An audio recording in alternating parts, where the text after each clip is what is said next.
ഇത്രയ്ക്ക് ആവേശത്തിൽ ഈ ചാടി തുള്ളി പോണത് എങ്ങോട്ടാണെന്നറിയോ? ഞങ്ങളുടെ കോളേജിൽ സ്പോർട്സ് ഡേ ആയിരുന്നു. അതിൻ്റെ ഭാഗമായിട്ട് തലേ ദിവസം ഗ്രൗണ്ടിൽ ചെന്ന് സെക്ടർ വരയ്ക്കണമായിരുന്നു. അതിൻ്റെ ഗ്രൂപ്പായിരുന്നു ഞങ്ങൾ. അങ്ങനെ ഞങ്ങൾ കുറച്ച് പേര് ഇതാ ഗ്രൗണ്ടിലോട്ട് പോയിക്കൊണ്ടിരിക്കുകയായിരുന്നു. വർഷത അതിൻ്റെ കൈയൊക്കെ പിടിച്ച് റോഡൊക്കെ ക്രോസ് ചെയ്യുന്നുണ്ടായിരുന്നു.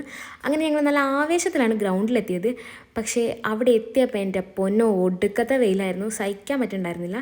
ഞാനൊക്കെ അതാ ഒരു ഷോളൊക്കെ എടുത്ത് മുഖമൊക്കെ മറിച്ച് ഒരു തീവ്രവാദി ലുക്കിലായിരുന്നു. എന്നാലും കുഴപ്പമില്ല, ഞങ്ങൾ കുറച്ച് ഷോയൊക്കെ കാണിച്ച് കുറച്ച് വീഡിയോ ഒക്കെ എടുത്തു. അത് കഴിഞ്ഞ് ഞങ്ങളിതാ സെക്ടറൊക്കെ വരയ്ക്കാൻ തുടങ്ങി. സെക്ടറൊക്കെ നല്ല അടിപൊളിയായിട്ട് സെറ്റായി വരച്ച് ഗ്രൗണ്ടൊക്കെ നല്ല സെറ്റാക്കി വിട്ടിട്ടുണ്ടായിരുന്നു. അപ്പോഴത്തേക്ക് നന്നായിട്ട് ഇരുട്ടി തുടങ്ങിയിട്ടുണ്ടായിരുന്നു. അങ്ങനെ എല്ലാവരുടെ വീട്ടിൽ പോയി. ഞങ്ങൾ ഹോസ്റ്റലിലോട്ട് പോകുന്ന വഴി അവിടെ ഒരു ഹൈപ്പർ മാർക്കറ്റ് കയറി കുറച്ച് സാധനമൊക്കെ മേടിക്കാനുണ്ടായിരുന്നു.